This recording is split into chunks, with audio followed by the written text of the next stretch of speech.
que a gente está fazendo uma live com o professor Gobesso, falando sobre alimentação de equinos. Era só um pouquinho.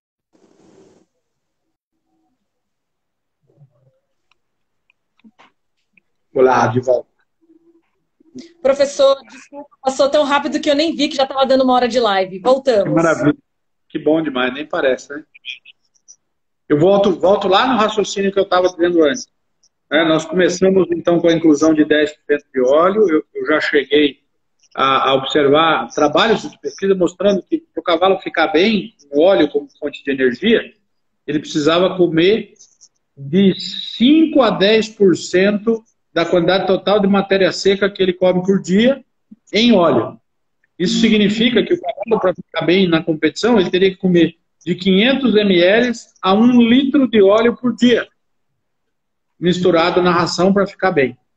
Isso no começo, quando se começou a estudar esse modelo e tal. Hoje, o que tem de diferente hoje é que nós já temos um monte de rações no mercado com níveis altos de óleo. Então tem rações que, no mínimo, rações de competição com mínimo de 8% de óleo, chegando até 12%, 13% de inclusão de óleo extratetéreo presente na ração. Então significa o que na prática? Se eu vou fornecer para o cavalo uma ração que tem 12% de óleo, vamos oferecer para esse cavalo 5 quilos de ração por dia, significa que nós estamos dando 600 ml de óleo para esse cavalo por dia.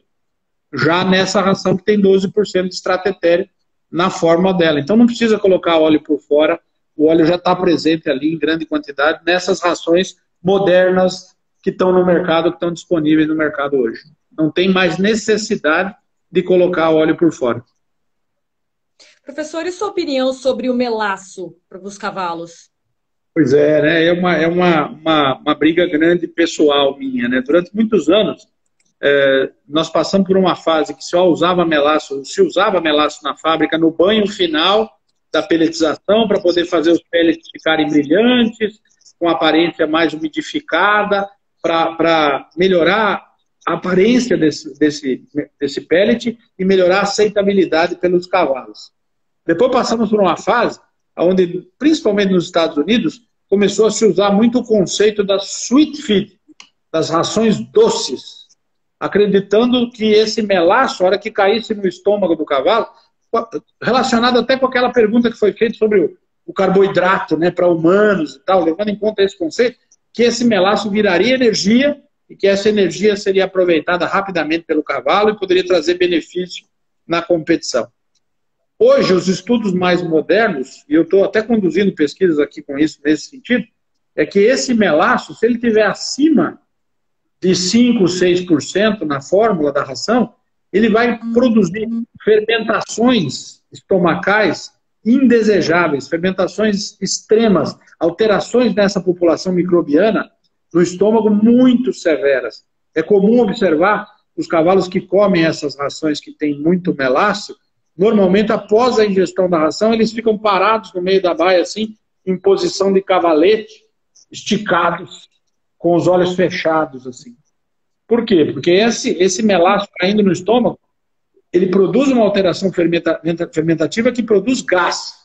E esses gases distendem o estômago, uma vez que o cavalo não arrota, por conta da posição anatômica da entrada do cárdia no estômago e por conta da musculatura que tem ali, o cavalo não consegue arrotar esse excesso de gás, erutar esse excesso de gás que tem ali. E por conta disso, o cavalo não conseguindo, ele distende o estômago e fica parado, porque ele está sentindo dor por causa dessa distensão e para de comer capim. Ele não vai comer capim porque esse excesso de gás faz com que ele tenha uma sensação de saciedade por causa do estômago distendido. Então, ração melaçada, para mim, hoje, zero. Não funciona, não dá certo, não é bom para o cavalo. Não tem benefício energético nenhum. Só traz malefício. Tem que respeitar esse 5, 6% de inclusão máximo para não estragar a saúde do cavalo. Professor, e sua opinião sobre casca de arroz como fonte de fibra para a ração de cavalo e quais são as consequências? A casca de arroz, ela é utilizada na fábrica como, nós usamos a expressão bucha para fechar a fórmula. para completar a fórmula. Quando falta lá, tem que fechar os 100% da fórmula, misturamos os ingredientes, está faltando 5%, coloca a casca de arroz. Ela é higroscópica, ela tem muita sílica. A sílica chupa a água. Aquilo estufa dentro do abdômen do cavalo, dentro do intestino do cavalo, não produz nunca resultado benéfico. E é principalmente utilizada a casca de arroz para baratear custo de ração. Tem muitos que utilizam a casca para colocar na fórmula, para aumentar a fibra e falar, não, é uma ração mais segura, tem mais fibra. Mas é uma fibra de péssima qualidade. Nós falamos da qualidade da fibra da casquinha de soja. A casca de arroz é o oposto.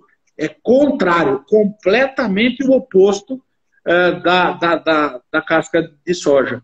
Aí pode causar problemas por conta desse acúmulo de água, dessa higroscopia que traz a casca de arroz. Tem perguntando aí se pode causar cólica. Rações com muita casca de arroz podem causar problema. Eu acompanhei um caso em Londrina, na exposição, de um cavalo, os cavalos que chegavam de fora e o parque de exposição forrava as baias com casca de arroz. Porque era barato e tudo mais. E os cavalos que não conheciam aquilo, chegavam de viagem com fome, eles comiam aquela casca de arroz, se não ficassem amarrados, se o tratador não colocasse feno logo para eles comerem e tudo mais. E eu acompanhei vários casos de obstrução esofágica, de cavalos que tinham comido a cama da baia, essa casca de arroz da cama da baia. Depois de viagem, desidratados da viagem e tudo mais, comendo essa casca de arroz da cama da baia. Eu vou voltar um pouco às perguntas antes de cair o sinal. Eu tinha anotado algumas que já estavam na tela, e uma delas é sobre a sua avaliação sobre a polpa de beterraba presente na ração. Pois é, a polpa de beterraba é outra fonte de superfibra, né? Ela é rica em pectina. Rica, quer dizer, significa que tem 30 e poucos por cento de pectina, e a pectina é um carboidrato estrutural, é uma fibra rapidamente fermentável, com um saldo de ácidos graxos de cadeia curta extremamente interessante, porque esse saldo desse ácido graxo vai produzir rapidamente glicose, vai produzir rapidamente recuperação de glicogênio muscular, então ajuda muito essa fonte de pectina. O grande problema da polpa de beterraba é que o Brasil não tem polpa de beterraba. A polpa de beterraba não é da beterraba roxa que nós comemos aqui no Brasil, é da beterraba branca e é o subproduto da produção de açúcar de beterraba. Tudo aquilo que nós usamos nas fábricas brasileiras, e tem várias rações no Brasil que tem polpa de beterraba, vem do Chile, vem importado do Chile. Então é um produto muito caro. Nós estamos estudando agora alternativas, em pesquisa aqui na universidade, alternativas para essa polpa de beterraba, ou seja, outras fontes de pectina que sejam aceitas pelo cavalo adequadamente e que possam produzir um saldo energético, um saldo benéfico comparado à polpa de beterraba. Mas é uma matéria-prima de altíssima qualidade, uma pena que nós não temos ela no Brasil, é muito cara para nós. Outra pergunta que fizeram, não me lembro quem foi que fez naquele primeiro bloco, foi sobre um cavalo muito magro, né? O que tem que aumentar na alimentação dele? É mais proteína? É preciso entender que o cavalo magro ele precisa de nutrientes. Não tem como formular dieta só com proteína. Não tem como aumentar só a proteína da dieta. Existe uma relação entre os nutrientes da dieta. Energia, proteína, macrominerais, microminerais. E essa relação ela pode variar muito pouquinho entre esses elementos que vão compor a dieta como um todo, esses nutrientes que vão compor a dieta como um todo. No caso de um cavalo magro, quando nós precisamos recuperar a musculatura, nós temos que aumentar um pouco a relação proteína-energia. Relatar um pouco essa relação. Aumentar um pouco a quantidade de proteína. E proteína de alta qualidade. Também não adianta achar que um cavalo magro vai ganhar massa muscular sem fazer exercício. Para poder desenvolver massa muscular, precisa fazer exercício. De preferência, exercício aeróbio de longa duração. Passo. Fazer longas caminhadas a passo com uma dieta adequada, se pode conseguir recuperar esse cavalo adequado. Quando eu falei que precisa de um pouco mais de proteína, precisa de proteína de alto valor biológico, esse é o caminho para conseguir o resultado. Esse é o caminho para se atingir o resultado. Professor, tem uma dúvida de uma proprietária que o potro perdeu a mãe logo na primeira semana de vida, né? Ele tomou o colostro e depois ele perdeu a mãe. O que o senhor recomenda para esse potro, para ele ter o mínimo prejuízo, né, no crescimento, na desenvoltura dele?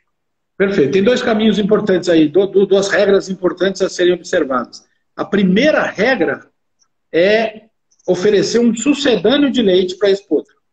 Ou seja, um leite. Não tem como deixar de oferecer algum tipo de leite líquido, via mamadeira ou no balde, e os potros aprendem rapidamente a beber no balde, não precisa necessariamente ser mamadeira, tá? Mas precisa oferecer leite. Para isso, nós temos no mercado alguns sucedâneos, leite em pó, para cavalo, disponíveis, de boa qualidade, que dá para usar, funcionam muito bem, ou se pode usar até o leite de vaca diluído, porque o leite de vaca tem mais gordura do que o leite de égua, para poder adequar para esse fornecimento.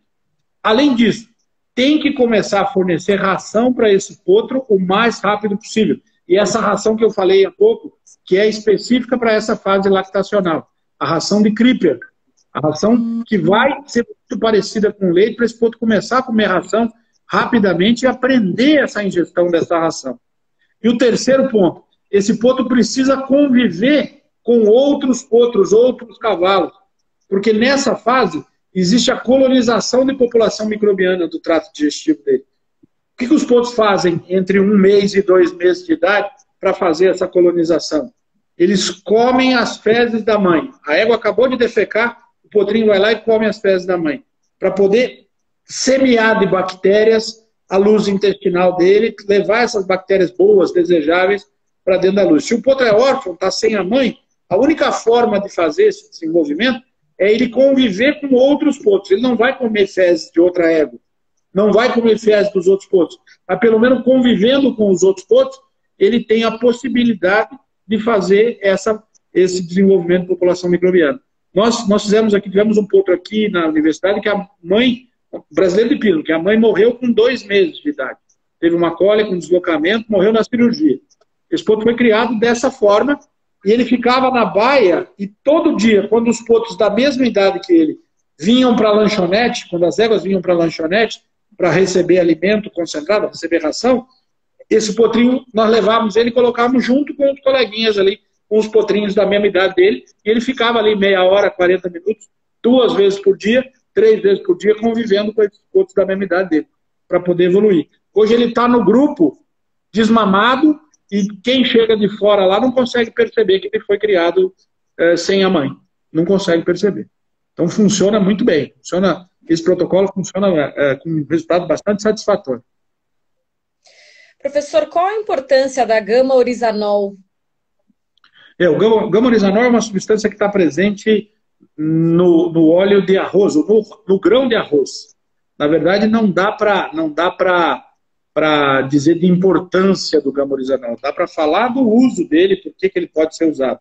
O gama-orizanol, como eu falei, é um composto de várias substâncias, não é uma única substância, e que tem um efeito ergogênico, tem um efeito de aumentar a produção hormonal no organismo. Isso já foi comprovado em vários experimentos. Então, o uso dele pode trazer benefícios para desenvolvimento de massa muscular e tudo mais. Tanto ele traz esse benefício que a substância pura, gama-orizanol, está presente na lista B como doping na FEI. Está presente lá por quê? Porque se for usado de forma pura, gama-orizanol puro, pode trazer níveis plasmáticos altos e alterações plasmáticas que podem ser consideradas indiretamente doping. O que nós temos no Brasil para utilizar de gama-orizanol são óleo de arroz, com substâncias, suplementos, que tem óleo de arroz rico em gama-orizanol. E rico em gama-orizanol significa 1,5%, 1,6% de gama-orizanol, que é uma quantidade que não entra nesse conceito doping, nesse que eu falei há pouco, que está na lista FEI. Então, dá para utilizar, é interessante, vale a pena, pode ser utilizado esses suplementos que não vão causar nenhum problema de doping. E funciona, dá resultado, é interessante. Eu vou te fazer mais uma pergunta que tem relação com o assunto que a gente estava abordando antes de cair o sinal, que é sobre o que o senhor considera um feno de uma boa qualidade ou má qualidade. É somente a relação de folha e talo ou tem mais alguma coisa que o senhor observa? Na verdade a relação caule-folha é uma forma macroscópica de avaliação dessa qualidade de feno. Mas não é só o que define. A relação caule-folha é um parâmetro que nós usamos para dizer, opa, tem mais folha.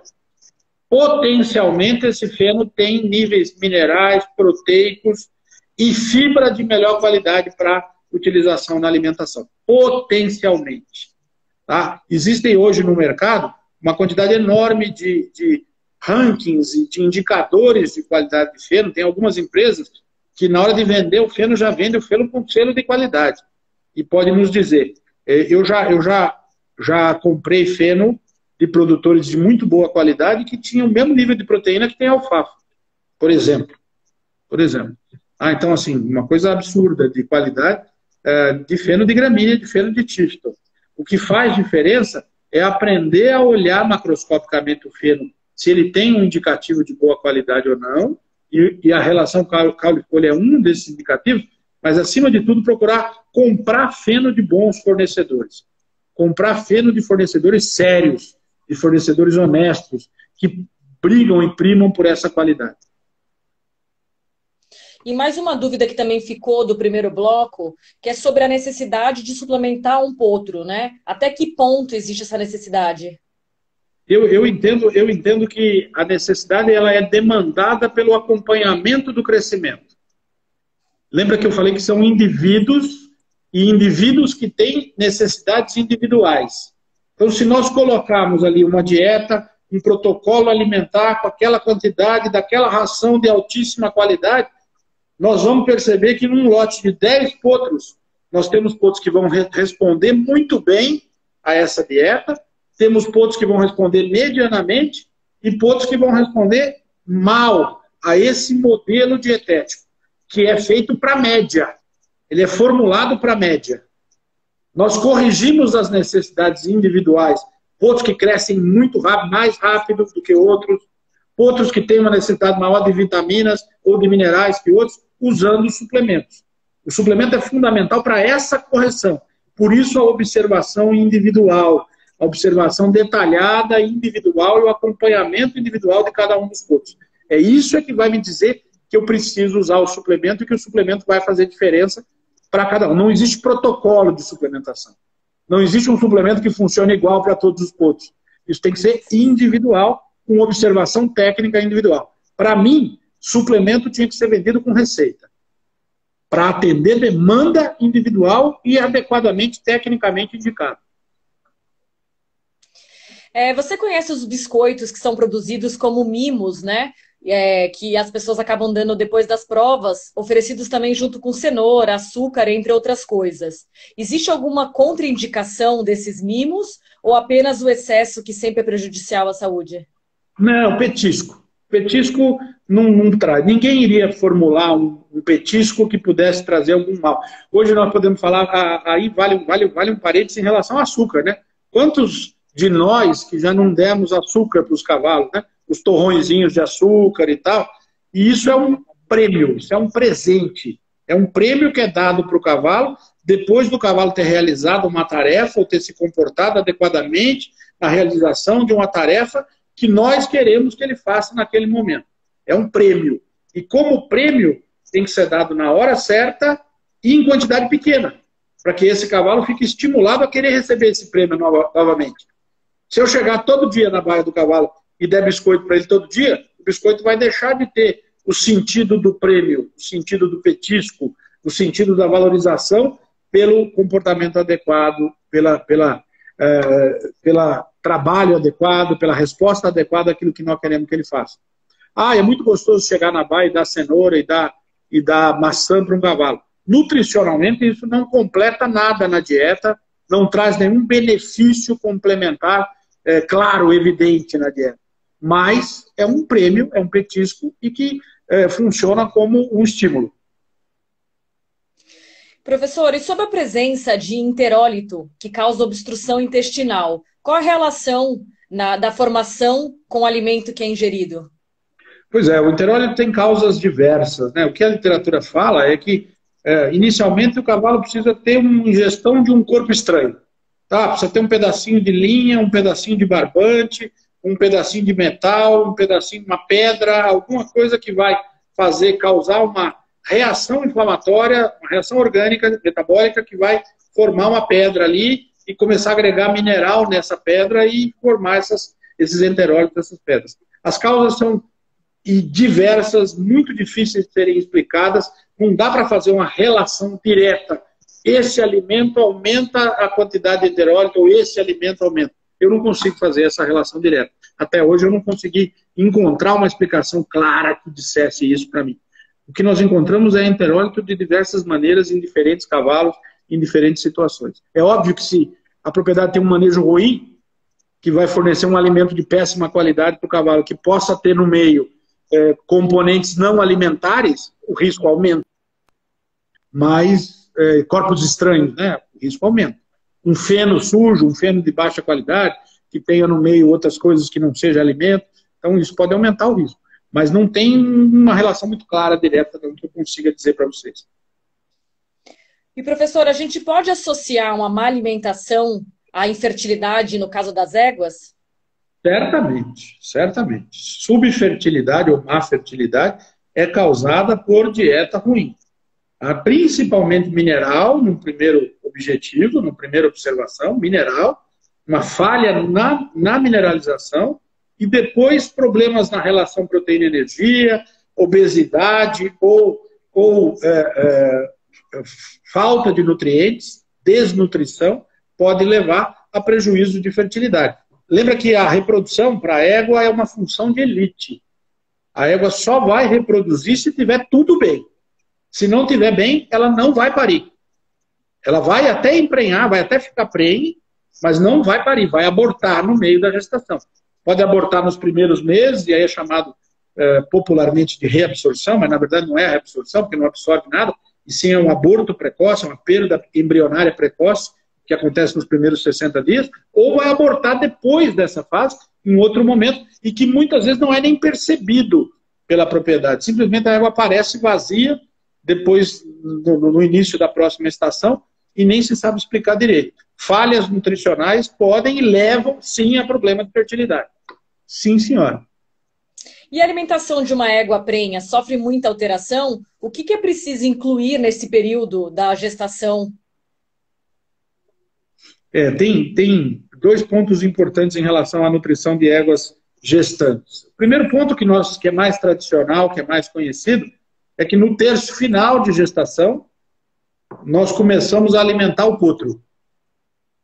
Porque o potro cresce 60% do tamanho dele nos últimos 3 meses de gestação. Então nós temos que começar a alimentar a égua prenhe nos últimos 3 meses, ou seja, do 9º até o 11º mês de gestação, com uma dieta com maior concentração de nutrientes, porque nós temos que alimentar esse potro que está crescendo dentro do ventre dela. Além disso, nós temos que alimentar essa égua para poder produzir colostro, para poder passar um colostro de ótima qualidade para esse potro pós-nascimento, para garantir a transferência de imunidade adequada. Então, esses são os pontos chaves. Não pode estar obesa, e o que causa obesidade normalmente é relação energia-proteína ruim, ou seja, dietas que têm muita energia e pouca proteína, ou proteína de baixa qualidade com energia alta. Isso que causa obesidade. Então, tomar cuidado com isso no final da gestação. E num conceito mais moderno, se fala muito, hoje está se falando muito em nutrigenômica, que é a nutrição durante a gestação para o desencadeamento de fenômenos ou manifestações genéticas que vão acontecer na fase adulta desse potro que está sendo gerado ali. Desde frequência cardíaca, capacidade cardíaca, crescimento, resistência a doenças ortopédicas, problemas metabólicos, ocorrência de síndromes metabólicas. Isso está se relacionando muito com essa nutrição durante o período gestacional. Então, o que se fazia antigamente era, não, deixa a égua só no pasto, quando faltar 3 meses para parir, nós damos ração para ela, e o potro vai crescer e tal, tal. Hoje já não podemos pensar apenas nisso.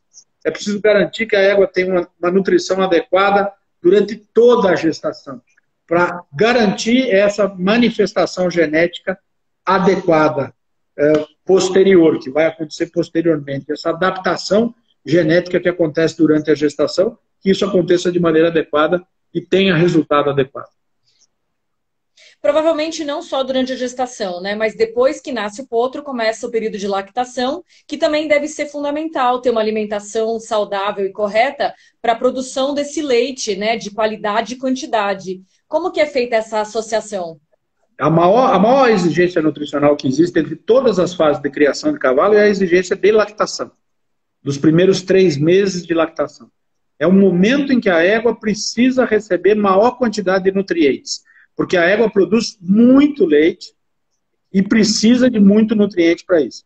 Então, nessa condição, nós temos que oferecer para essa égua uma dieta específica, com um ótimo balanceamento adequado para garantir, nesses primeiros 3 meses, essa produção de leite. Isso é um ponto-chave da criação. A única coisa que é fundamental nesse modelo é que nem sempre as éguas têm habilidade materna adequada para produzir quantidades grandes de leite. Não tem genética para produzir leite. E muitas vezes se pega receptoras de embrião que são menores do que as éguas BH e se dá muita ração para essas receptoras achando que elas vão produzir muito leite. E a capacidade genética dela de produção de leite é limitada. Então ela vai ficar gorda e não vai produzir, vai ficar obesa e não vai produzir o leite que o potro precisa. Por isso que eu falei da utilização daquela ração de Creeper, ração formulada para essa fase, complementar nesse período, desde o nascimento, desde a primeira semana de vida do potro, para atingir esse resultado. Eu queria aproveitar um parentezinho agora, mandar um abraço especial para o professor Hugo Tosi, meu orientador de doutorado, um grande incentivador no meu crescimento no estudo da alimentação. Professor, é um grande prazer ter o senhor, uma grande honra ter o senhor me ouvindo aí nessa noite. Marcelo Tosi também deu um alô aí, um abraço para vocês. Muito obrigado pelo crescimento e pelo aprendizado que vocês construíram na minha cabeça. A gente está exatamente na pergunta deles, né? Então, o Marcelo Tosi está falando um pouco sobre a silagem de milho, né? Que foi uma pergunta que veio do Ivan sobre a sua opinião sobre a complementação da alimentação com silagem de milho. Qual que é a sua opinião? Pois é, quando nós chegamos lá fora do Brasil, em qualquer outro país, né, e conversando com os colegas e tal que trabalham com alimentação, e falamos para eles que aqui no Brasil se usa silagem de milho para cavalo, a resposta sempre é assim: vocês estão malucos, não acredito nisso, vocês dão silagem de milho para cavalo no Brasil? Isso não existe, isso não é possível. Pensando nisso, ano passado, nós, no simpósio de medicina esportiva equina, lá em Belo Horizonte, e no Fórum de Gastroenterologia equina, nós fizemos uma sessão só para discutir o uso da silagem. E nessa sessão, o objetivo era na conclusão dessa sessão, decidir, nós podemos indicar silagem para cavalo ou não? Silagem de milho para cavalo ou não? Esse era o ponto-chave.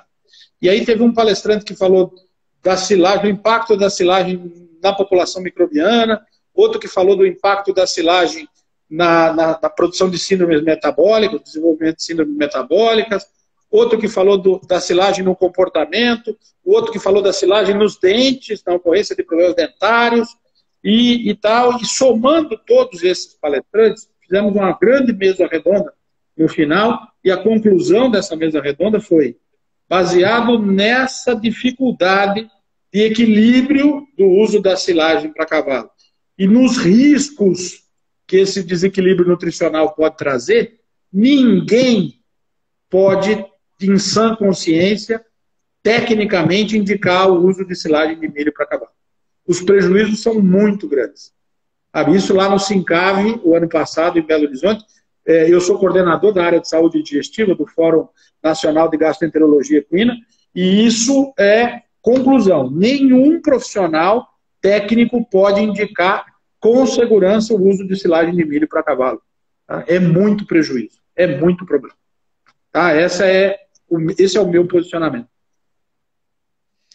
A Neide está fazendo uma pergunta sobre o veneno para matar braquiária, se pode ir algum resíduo para o feno e fazer mal para o animal. Pois é, o veneno normalmente que se usa são agrotóxicos, e que todos eles têm um tempo de Proteção, ou seja, um tempo que tem que deixar a gramínea sem os cavalos terem acesso para a alimentação. E qualquer um deles pode trazer algum prejuízo. Tá? O cuidado que tem que ter é sempre evitar o contato dos cavalos. Alguns são mais tóxicos, outros menos tóxicos.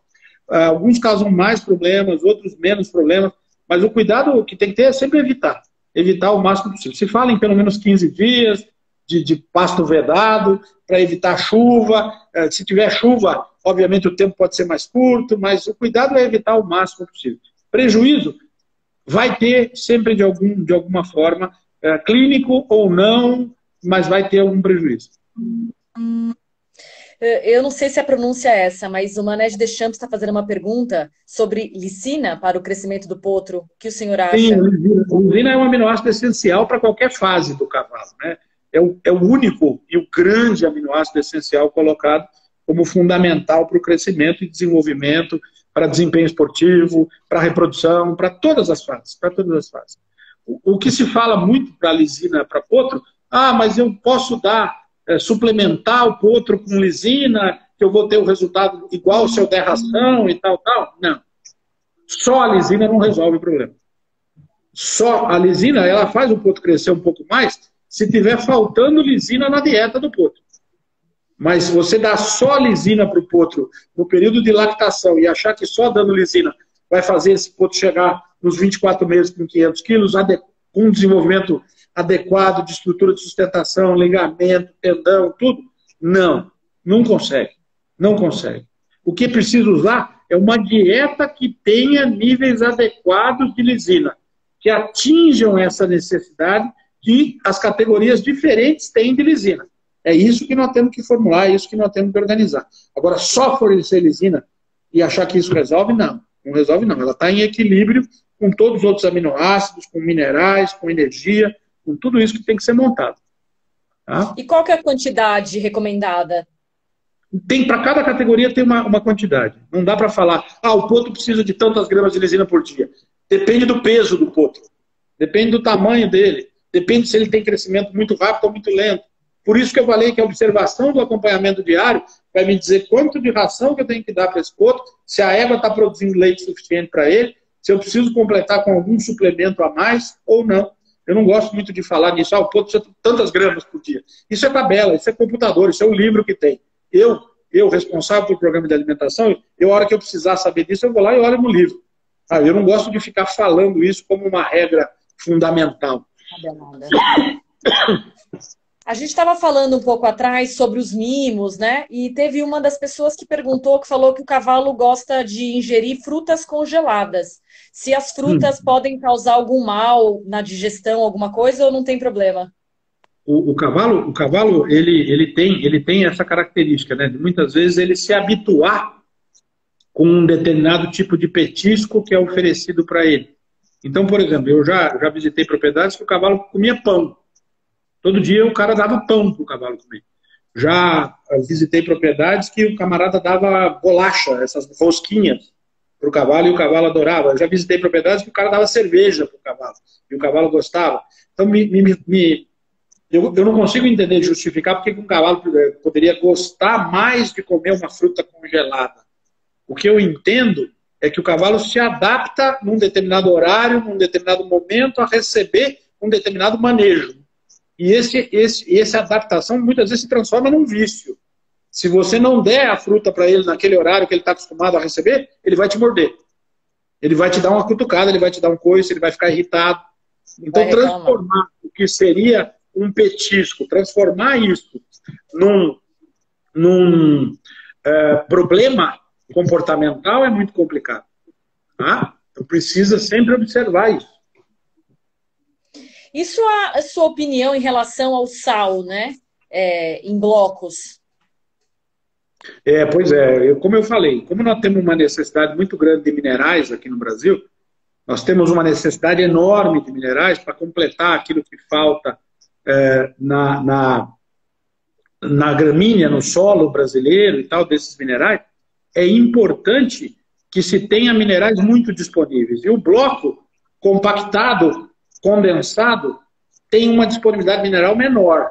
Então, se usa muito bloco na Europa, se usa bloco nos Estados Unidos, onde se tem uma demanda mineral menor, se tem gramíneas com maior nível mineral, com maior composição, com resultados mais importantes. E isso faz diferença.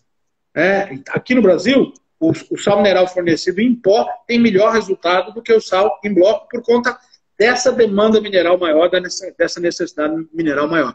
O bloco acaba virando muito um brinquedo, né? Um enriquecimento ambiental, para o cavalo ficar brincando dentro da baia com aquele bloquinho e tal, mas propriamente, nutricionalmente, o resultado é menor.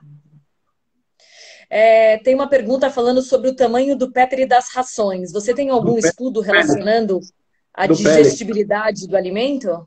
Pois é, não tem isso comprovado claramente. O tamanho, o diâmetro do pellet comprovado com digestibilidade. O que tem é o diâmetro do pellet em relação ao tempo de ingestão. Mais rápido ou mais devagar, mastigar menos ou mastigar mais. E isso pode fazer diferença na saúde digestiva do cavalo e, consequentemente, fazer diferença no desempenho. Então, trabalhar com produtos que tenham tamanho de pellet, nós variamos, as fábricas variam entre 4 a 6 milímetros para cavalos adultos, o diâmetro desse pellet, com resultado, com pouca diferença entre eles. Mas não tem muita informação se isso prejudica a digestão. O que eu tenho de informação até agora é que não prejudica a digestão o tamanho do pellet, mas pode trazer alguma diferença na velocidade de ingestão, na mastigação desse alimento. Professor, o que o senhor poderia falar sobre uma alimentação nos últimos meses de gestação versus os problemas metabólicos? Pois é, então. Os problemas metabólicos são inerentes sempre à ocorrência desses alimentos inadequados para serem utilizados. Esses alimentos que podem trazer alterações, que trazem alterações metabólicas, que produzem alterações metabólicas, em consequência de alterações fermentativas, ou seja, mudança na população microbiana, na estabilidade dessa população microbiana, desde o estômago, o tubo digestivo todo até o intestino grosso, e alterações nas secreções, na produção pós-digestão, na entrada de glicose e na entrada e na produção de insulina como entrada de glicose dentro do organismo. Isso é o que pode e tem causado mais essas alterações. O que de fato ocorre é que os cavalos que comem ração, e comem maior quantidade de ração, estão permanentemente em inflamação digestiva. E essa inflamação digestiva, os trabalhos recentes têm mostrado o seguinte: quando o tubo digestivo do cavalo fica permanentemente inflamado por conta de uma dieta inadequada, a resposta imune, ou a imunidade do organismo, fica focada para proteger aquela região do organismo. E fica suscetível, o cavalo fica suscetível a outras doenças em outras partes, em outros pontos do organismo. Então, fazer o cavalo ter saúde digestiva diminui a ocorrência de síndromes metabólicas, porque diminui a inflamação digestiva. E, consequentemente, diminui a ocorrência de doenças em outros segmentos, em outras situações. Quais são os diferenciais dos minerais orgânicos na suplementação do equino? Pois é, hoje nós temos a possibilidade de usar esses chamados minerais orgânicos, ou minerais modificados, que podem e são melhor absorvidos, são mais eficientemente absorvidos quando fornecidos para os cavalos. Alguns minerais, por exemplo, como o selênio, o selenito inorgânico, ele tem um limite muito frágil entre o nível tóxico e o nível adequado. Então nós temos que trabalhar com muito cuidado usando esse selênio inorgânico. Quando usamos selênio orgânico, o risco de intoxicação é menor, o risco de ter problemas diminui, porque se usa quantidades menores. Toda vez que se usa mineral orgânico, possibilita que usemos quantidades menores de minerais, causando menor alteração iônica dentro da luz intestinal e tendo um melhor resultado com minerais orgânicos. Hoje é praticamente impossível se ter uma dieta de alto nível sem utilizar minerais orgânicos. O Paulo está fazendo uma pergunta. Em locais frios, o feno cria mofo. Esse feno pode ser consumido pelo animal ou tem que ser descartado? Na verdade, o fungo, o mofo, ele não é decorrente do local frio, né? Ele é decorrente sempre de um processo de produção de feno inadequado. Um feno que foi produzido com muita umidade, sem secar adequadamente, ele vai ter um ambiente mais propício para o desenvolvimento de fungos. Esse fungo que se desenvolve dentro do feno, ele não necessariamente ele é ruim para o cavalo, mas ele mostra que aquele feno tem uma qualidade inadequada, foi produzido numa situação inadequada. Por que não necessariamente é ruim? Porque o que faz mal não é o fungo, é a micotoxina que ele produz. E a micotoxina ela não está na vista, ela não está aparente. O que nós estamos vendo é o fungo ali. Óbvio que se tem fungo, a chance de ter micotoxina é maior. O risco de ter micotoxina é muito maior. Temos que tomar muito cuidado. E, de preferência, não fornecer esse alimento que tem fungo para os cavalos. Porque se fornecer, nós estamos correndo o risco de ter micotoxina. Mas é importante lembrar que o armazenamento do feno, ele vai desenvolver fungo se tiver uma goteira de chuva, de água pingando em cima desse feno. Só por conta do ambiente quente ou frio, ele não vai desenvolver fungo. Ele já vem com o fungo lá do processo de fenação da produção, e é de lá que foi mal, que foi o erro no processo. Existe algum tipo de vermífugo que atrapalha o desenvolvimento de um potro ou não? Pois é, existe alguma coisa na literatura que fala que a abamectina, que é um tipo de vermífugo, pode trazer prejuízos para o desenvolvimento. Alguns trabalhos feitos no exterior mostrando isso e tudo mais. Claramente, não tem uma comprovação científica adequada para isso. Existe uma precaução de não usar algumas drogas, alguns tipos de vermífugo em fases muito jovens dos potros, porque existe esses rumores, essa possibilidade de ter algum prejuízo. Mas, cientificamente, os trabalhos são muito poucos que estudam isso, que comprovaram isso. Tá?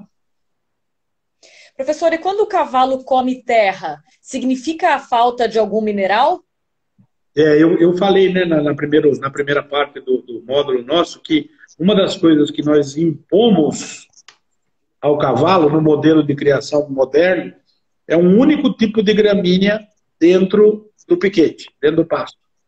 E esse único tipo de gramínea, para um indivíduo, para um animal que vem de uma origem onde ele tinha necessidade de comer alimentos diferentes, pode induzir, pode produzir alguns vícios de comportamento ou alguns tipos de comportamento, entre eles o cavalo começar a comer alimentos que não, substâncias que não sejam alimento. Eu já vi, e é comum, todo mundo já deve ter visto, se tem uma árvore no meio do pasto, o cavalo vai lá e rói toda a casca da árvore e mata a árvore. Tem que colocar uma cerca em volta da árvore. Mas por quê? Porque ele está em deficiência nutricional? Não. É porque ele está com alteração comportamental, com uma ociosidade causada por conta daquele tipo de alimento único fornecido num pasto só, e o cavalo fica longo tempo num único pasto.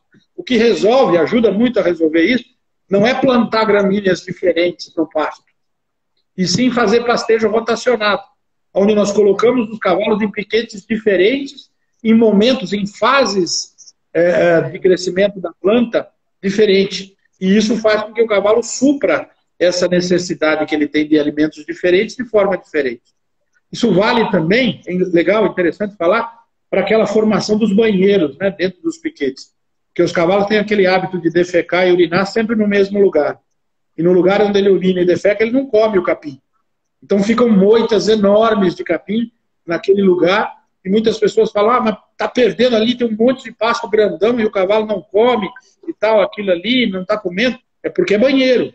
Então, fazendo o pastejo rotacionado, entre uma saída e outra de piquete, você faz o desmanche desses banheiros. Faz a roçada desse piquete e desmancha os banheiros. Melhora muito o aproveitamento da pastagem, melhora muito o rendimento disso e melhora muito o comportamento dos cavalos. Tá? Então, comer terra não é deficiência. Sobre a égua obesa, ela tem mais dificuldade na hora do parto? Certamente tem mais dificuldade. Sempre que nós olhamos um acúmulo de gordura externo, no subcutâneo do cavalo, significa que dentro do abdômen tem o dobro de gordura. Dentro do abdômen tem o dobro de gordura. E essa gordura em grande quantidade dentro do abdômen atrapalha o espaço desse potro dentro do abdômen. Atrapalha, e normalmente potros filhos de égua obesa, eles nascem subdesenvolvidos, pequenos, e com uma chance maior de ter deformidades flexurais, desvios flexurais, por conta dessa posição uterina prejudicada pelo espaço que a gordura toma dentro do abdômen. Tá? Esse espaço que a gordura toma também atrapalha a nutrição placentária. Os vasos que levam sangue para a placenta ficam comprimidos e atrapalham a nutrição. Então, potros filhos de égua obesa tendem a nascer menores e com maior incidência de deformidade. E por conta dessa maior incidência de deformidades e desse espaço menor, tendem a ter partos mais difíceis. A gente está quase chegando, né? Mais 15 minutos a gente vai encerrar a live, que a gente vai chegar já em 2 horas. Eu vou fazer algumas últimas perguntas que estão aqui ainda na live, né, desse bloco, e tenho mais uma do bloco passado. Uma das perguntas que a gente tem aqui na tela é sobre qual o real motivo de não deixar os cavalos em atrás de um plantio de eucalipto. Atrás de um plantio de eucalipto? Eu nunca ouvi. Eu nunca vi, se quiser esclarecer melhor, eu nunca ouvi falar disso. Talvez o que se tem no plantio, estou fazendo suposições, tá? O que se tem no plantio de eucalipto é que se usa muito formicida, muito veneno para formiga, por causa do que é a maior praga. Tem 2 pragas grandes no eucalipto que causam muito prejuízo: formiga e fogo. Então, o controle de formigas é muito intenso. Então, talvez pode ter alguma relação com esse uso de veneno de formiga, alguma coisa assim, não sei. Realmente não conheço essa informação. Precisaria mais esclarecimento. E qual, na sua opinião, a quantidade ideal de ração para um cavalo atleta? 2 ou 3 vezes por dia? Como que funciona essa divisória? Ótima colocação. Quantidade não dá para dizer. Não dá para dizer porque depende do tamanho do cavalo, do peso do cavalo, da atividade que ele faz, do tipo de esporte que ele pratica e que fase do esporte que ele está. Então, quantidade... e depende, obviamente, da formulação da ração, né? E da qualidade do volumoso que ele está comendo. Se ele estiver comendo um volumoso de muito melhor qualidade e tal, depende de todos esses fatores. Quantas refeições por dia? Sempre, quanto mais puder dividir, melhor vai ser o resultado desse protocolo alimentar. Então, se puder dividir em 3 refeições, em 4 refeições, de manhã, no meio do dia, à tarde e à noite, o resultado vai ser melhor porque vai trazer menos prejuízo para essa inflamação digestiva que eu falei que acontece com o uso de ração. Tem um parênteses interessante para fazer sobre isso, que eu acho muito legal de contar. Eu tive num centro de treinamento de cavalos lá na Suécia, de cavalos de trote, e numa cocheira que tinha 40 cavalos, o treinador, o proprietário, ele colocou alimentadores automáticos de ração, que fornecia a ração automaticamente para todas as baias. E a pergunta que nós fizemos a ele foi: mas esse alimentador automático é para poder fornecer ração à noite? Porque não tem tratador à noite, e aí automaticamente a ração cai ali no horário pré-determinado? É isso o objetivo? E esse proprietário de cavalos campeões e tal, ele falou: não, o objetivo não é esse. O objetivo é porque eu tinha muitas lesões ortopédicas, acidentes, ferimentos em cavalos, e não conseguia achar muito o porquê disso. E observando detalhadamente, nós verificamos o seguinte, que quando o tratador entrava no pavilhão de 40 cavalos, ele entrava no pavilhão com o carrinho para começar a colocar ração para os primeiros cavalos, os últimos começavam a dar coice na parede. Começavam a ficar nervosos, ansiosos, se bater e tal, esperando a ração chegar. Com esse alimentador automático, todos os cavalos recebem ração na mesma hora. E assim o índice de acidentes, de problemas, diminuiu absurdamente no pavilhão de baias desse cara, no centro de treinamento dele. Olha só que detalhezinho simples e que nós muitas vezes não prestamos atenção nisso no dia a dia e que faz uma diferença enorme para o resultado. Professor, para a gente encerrar a live, eu vou fazer uma última pergunta e depois eu gostaria que o senhor deixasse teus contatos. Muita gente estava querendo conversar com o senhor no particular, então assim, eu vou fazer mais uma pergunta e aí a gente deixa seu contato e se despede, tá? Quais as diferenças de qualidade do feno seco normal para um feno de bola? Pois é, o que é chamado feno de bola é o pré-secado. O pré-secado, ou haylage, como é conhecido o termo em inglês. O haylage, na Europa, se você for visitar os grandes criadores, os centros de criação de cavalos na Europa, os países onde tem mais criação, a grande maioria deles usa intensamente esse haylage, ou esse pré-secado, ou esse feno de bola. Por quê? Porque lá eles não têm a quantidade de sol, de luminosidade que precisa ter para secar o feno, para produzir feno de maneira adequada. Além disso, fazendo esse pré-secado, eles conseguem atingir uma qualidade de alimento com mais nutrientes do que o feno. Essas bolas tendem a ter 20% mais nutrientes do que o feno, por conta do processo de secagem que é submetido. Uma bola dessa tem 50% de matéria seca, enquanto que o feno tem 90% de matéria seca. Então, a diferença de água presente ali. Então, o pré-secado é realmente um alimento que tem que ser olhado com muito cuidado, porque pode ser realmente um alimento interessantíssimo para ser usado. O problema dele é que ele fica muito bem conservado em ambiente anaeróbio, sem presença de oxigênio, como uma silagem, né, fechado dentro daquela bola. E quando abre, entra oxigênio, aquele alimento começa a degradar. Então a sugestão é que não se pode abrir e consumir em mais do que 5 dias. O tempo máximo para depois que abriu é 5 dias para o consumo.